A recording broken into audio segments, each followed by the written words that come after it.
Chers élèves, bonjour.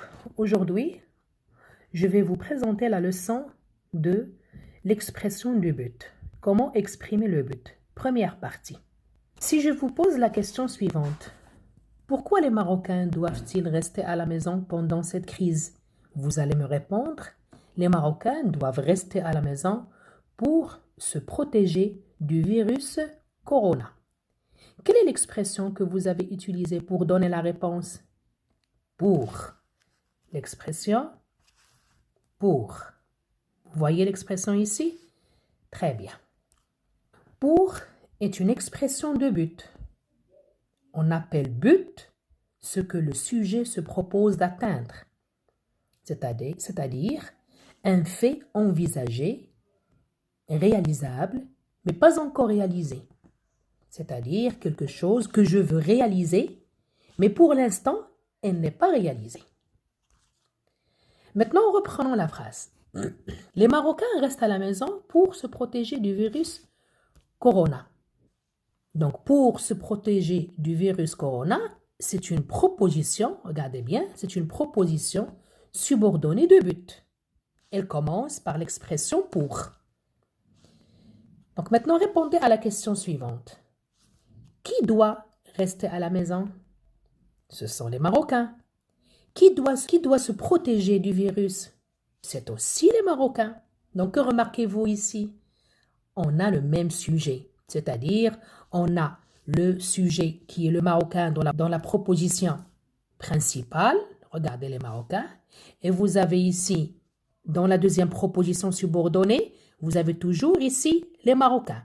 Donc, c'est-à-dire qui doit rester à la maison, ce sont les Marocains, et qui doit se protéger, ce sont les Marocains.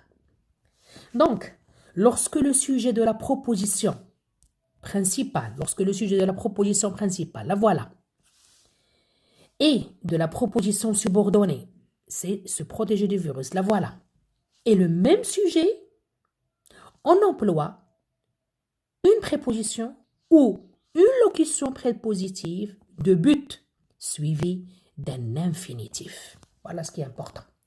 Et voilà l'infinitif ici. Je vais vous montrer ici l'infinitif. Regardez, le voilà. Se protéger. Remplaçons maintenant l'expression pour par d'autres expressions exprimant un but qu'on veut réaliser suivi d'un infinitif.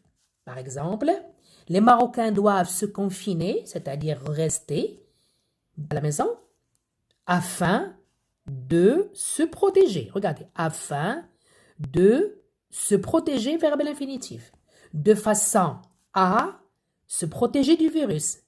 Voilà, toujours le verbe est à l'infinitif.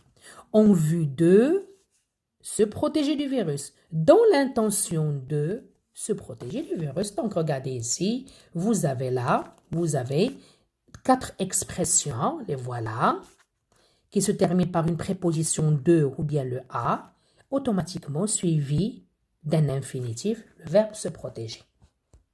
Très bien. Je retiens toutes ces locutions, c'est-à-dire, regardez, afin de façon à, en vue de, ce sont des locutions parce qu'elles se composent de 2 éléments. Toutes ces locutions dans la subordonnée circonstancielle de but, on va l'appeler dorénavant la subordonnée circonstancielle de but, jouent le rôle de pour. Ce sont les équivalents de l'expression pour, c'est-à-dire un but qu'on veut réaliser. Alors, elles sont suivies d'un verbe à l'infinitif parce qu'on a le même sujet dans la proposition principale et la proposition subordonnée. Très bien. Donc maintenant, regardez avec moi s'il vous plaît cette phrase. Les Marocains doivent se confiner à la maison pour ne pas attraper le virus Corona. Qu'est-ce que vous remarquez dans cette phrase? Dans cette phrase, on remarque que pour est accompagné de la négation ne pas, plus infinitif. Alors ici, il s'agit d'un but non voulu.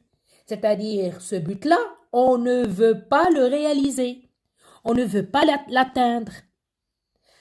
C'est de quelque chose qu'on craint. C'est-à-dire, on craint quelque chose.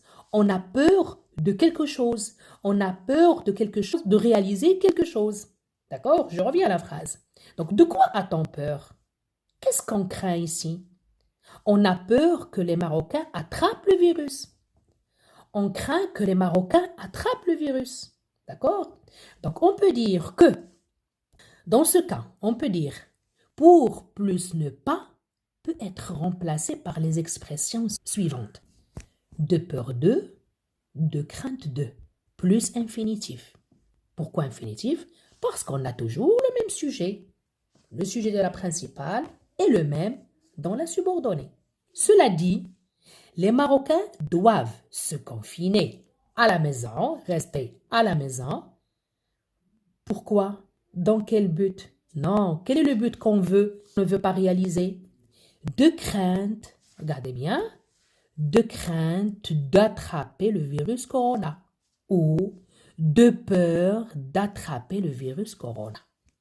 Donc, les expressions de peur de crainte de, sont utilisées pour exprimer un but à éviter, un but qu'on ne veut pas réaliser.